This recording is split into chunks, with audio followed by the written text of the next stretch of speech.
There is a long and storied history of Catholicism in England, not all of it pleasant. For a period of 3 centuries, Catholic priests and laity in England were persecuted and even martyred for practicing their faith. How has the Catholic Church survived in England? And what does English Catholicism look like today? Here to discuss all of this, as well as Queen Elizabeth's Platinum Jubilee, is the author of the new book, Faith of Our Fathers, A History of True England, Joseph Pearce. Welcome back to the show, Joseph.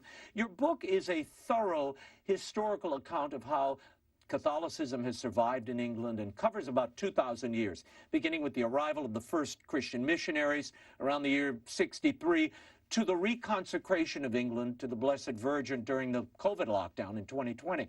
Why did you decide to write this book and cover such a large span of time? Well, I think that, that everything is ultimately subject to the truth, and not just the truth itself, but the truth himself, Jesus Christ, who says, I am the way, the truth, and the life. So for me, I wanted to tell the story of true England, which is the England that's remained true to the truth himself. And so that Christian presence goes back now almost 2,000 years, as you rightly say, from about 30 years after the crucifixion, 63 AD, right through to the present day. Paganism lasted in England for several centuries, well after Catholicism had started to spread.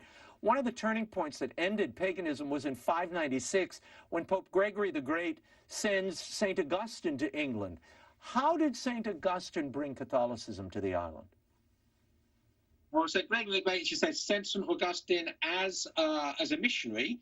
The Catholic Church had had a presence in England for half a millennium at this point, which should reiterate. But following the withdrawal of the Romans with the fall of the Roman Empire in the 5th century, pagan tribes started to move into England from various parts of the Germanic-speaking tribes. And so England was in danger of becoming pagan again, although there were still certainly Christian elements in England. So that great Pope Gregory sent St. Augustine, who was a monk, with some companions. They converted the King of Kent, the kingdom in the southeast of England, just over the sea from France, at Dover, etc. And from there, St. Augustine and other Christian missionaries spread the faith very quickly. I mean, by the end of the following century, the whole of England was Catholic. Whole kingdoms were converting in very quick succession. So once St. Augustine arrived, things happened quickly. You're right that one of the most important events with respect to the spread of Christianity throughout England was the Synod of Whitby in 664. What happened and how did that shape the future of Catholicism on the island? Well, so obviously what happened is that the English Catholicism before the arrival of St. Augustine had been very influenced by the Irish, Celtic Christianity, which was very Catholic. But there were anomalies, including the date that Easter was celebrated. So the Synod of Whitby confirmed and conformed English Catholicism to the Church of Rome. And so the celebration of Easter and other parts of the liturgical year were basically in conformity with the universal teaching of the Church. So that was the most important thing of it. It ensured that English Catholicism was Roman Catholicism. That Reformation period, of course, was a major crisis for the church in England. It lasted, you had executions from the 1530s to 1680s, where priests and laity were constantly being put to death. You write that in the midst of that suffering and with waves of martyrdom, English Catholics found solace in parallels between themselves and the persecuted Christians of the early church. How did that 150-year period or so of intense Catholic persecution shape the faith in England, and how did it differ from other countries who were also affected by the Reformation? Well, the thing we have to remember is there wasn't one Reformation, there were three. There was the Protestant Reformation, heralded by Luther and Calvin, etc. There was the Catholic Reformation, which is sometimes called the Counter-Reformation. And there was the English Reformation, because Henry VIII was purely a Machiavellian, self-serving tyrant. He wasn't a Protestant. Therefore, the English Reformation, so-called, was basically just dissolving the monasteries, taking away the power of the church, giving the church lands to the king's own cronies, and basically taking the faith of the English people away from them by force against their will. So there was very little appetite in England in the 1530s for Protestantism. England was a very and profoundly Catholic country, and the king and his henchmen ripped the Catholic faith away from the ordinary people of England. And as you rightly said there, following that, 150 years of executions, followed by a further 150 years of persecutions. So 300 years of the Catholics in England being treated as second-class citizens. But how did it shape them? How did it reshape the faith as we have it today? Well, I think it purified them. In actual fact, in the history of true England, I actually see that period of persecution as something not just analogous to the early Christians and the catacombs and the martyrs, though it certainly is, but also I think ultimately, in terms of the archetype, it should be analogous to the Passion of Christ. It was that the Christians of England being crucified for their faith. And if you like, the faith of England being resurrected, first of all, in the hearts of those martyrs and those who worshipped with them. But also, I think, if you like, it sowed the seeds for the Catholic revival, which begins with the conversion of St. John Henry Newman in 1845, which is the resurrection, if you like, after the... Yes, and I know you mark Newman's conversion as a major turning point of Catholicism in England. And also some wonderful English literature comes from converts primarily, Chesterton and Tolkien, and really the earliest grand literary works stem from England. You say, quote, the late 7th and early 8th centuries also heralded the birth of English literature. Caedmon, the earliest known of all English poets, was a monk at Whitby Abbey, and it is to this period that Beowulf, the great English epic, belongs, a profoundly Catholic work, irrespective of its woeful and willful misreading by modern critics. Beowulf was almost certainly written by a monk. How is Beowulf influenced by Catholicism, and what leads you to believe it was written by a monk? Well, a couple of things I would say about it. Beowulf, for those who don't know it, is basically divided into Beowulf struggles with 3 separate monsters. In the first 2, the monsters are demons. And what the epic shows us is the errors of the heresy of Pelagianism. Now, Pelagianism was rife in England in the early days of Christianity there, and it's very much a modern heresy. It's really the self-help heresy, because what Pelagius taught was you don't need the sacraments, you don't need the church, you don't need grace. You just have to, you can get to heaven by the triumph of your own will, by self-help. You just do what Jesus says and you get to heaven. So what Beowulf shows us is that Beowulf is the mightiest warrior, he's the strongest warrior, and he has the best technology, the greatest sword that's ever been made.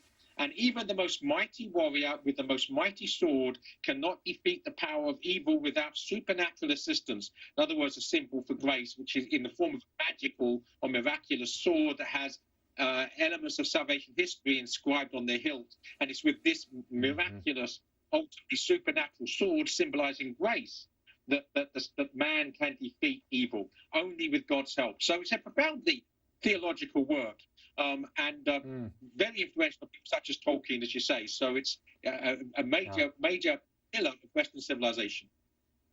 And I want to talk about present-day England. This week marks, of course, the celebration of Queen Elizabeth's Platinum Jubilee, 70 years on the throne, the longest-serving monarch in England's history. How significant is this celebration in the history of England? And then I want to talk about what happens next. Yes, well, Queen Elizabeth II is a very interesting person. As she's got older, she's got more Catholic-friendly. If you listen to her Christmas Day message to the people of England and the Commonwealth, her allusions to the Church have got much more favourable. When she was younger, she was sort of a low Church Protestant, and now she's very much a high Church, at least crypto-Catholic.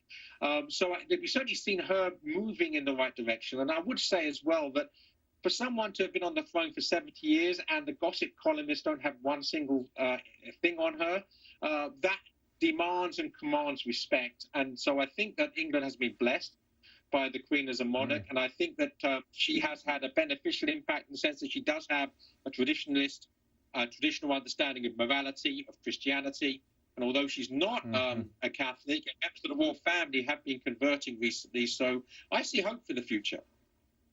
Yeah, I was going to ask you about that because obviously Protestantism is the predominant religion, and Queen Elizabeth is, quote, the defender of the faith and head of the Church of England. What is the state of that church today? Last year, 4 Anglican bishops left the Church of England and converted to Catholicism. So tell me about the state of that church and the prohibitions on Catholics entering the line of monarchical succession. Could that be adapted, changed? Yeah, well, first of all, it's quite evident now by far that the largest Christian presence in England is the Catholic presence. The Anglican Church has collapsed. It's collapsed basically because of the decadence of its own modernist theology. And there are lessons there for all of us to learn. If you borrow, Chesterton said, we don't want a church that will move with the world.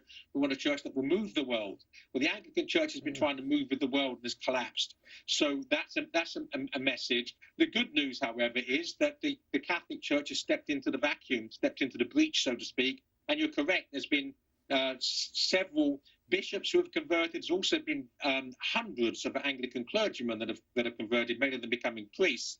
So the Catholic Church is the dominant Christian presence in England now, and as and when and if, and by the grace of God, when England is converted, it will be a Catholic country again. What do you think? Obviously, Charles is going to assume the throne at some point, probably soon. The Queen is 96.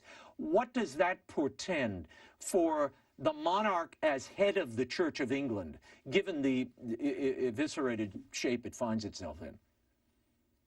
Well, there's an anomalous situation. Prince Charles is a bit of an anomalous situation himself. For instance, some time back, he said he didn't want to be known as the defender of the faith, but merely as the defender of faith, whatever on earth that means, in order to be inclusive of other religions. So there's that direction we can go in. Of course, the title defender of the faith was some given by the Pope, ironically, Henry VIII. Defensor. So ultimately, if the monarchy is going to have any significance as regards the faith of the people of England, that the monarch has to defend the faith of true England. In other words, the history of the Catholic faith in England for 2,000 years. That's the only meaningful religion that England, as a nation and a culture and a people and a history, has ever known. And what we really need is the reunification of the monarchy to the fact of England's faith. Wow, what a message. And your warning earlier about the state of the Anglican Church and others who dare follow it. And as we were talking earlier in the program, it seems there are forces within Catholicism wanting to move it in that direction, in the direction of the world. We'll see how that pans out, but I hope people listen to your warning, Joseph. I'll give you the last word. Sure, and I think ultimately the lesson we see from the history of England and from contemporary issues in the Church is that we have to choose between the Holy Spirit or the Spirit of the age. If we choose the Spirit of the age, we have no future. Choose the Holy Spirit, we have a future here on earth and a future in heaven. We will leave it there. Faith of Our Fathers, A History of True England by Joseph Pearce is available now at bookstores everywhere. Thank you for coming. Don't make yourself a stranger. That is all the time we have for now. Be sure to catch the show next week. Until then, we'll be scouting the world over for all that is seen and unseen. On behalf of the staff and crew of EWTN News, thanks for watching. I'm Raymond Arroyo.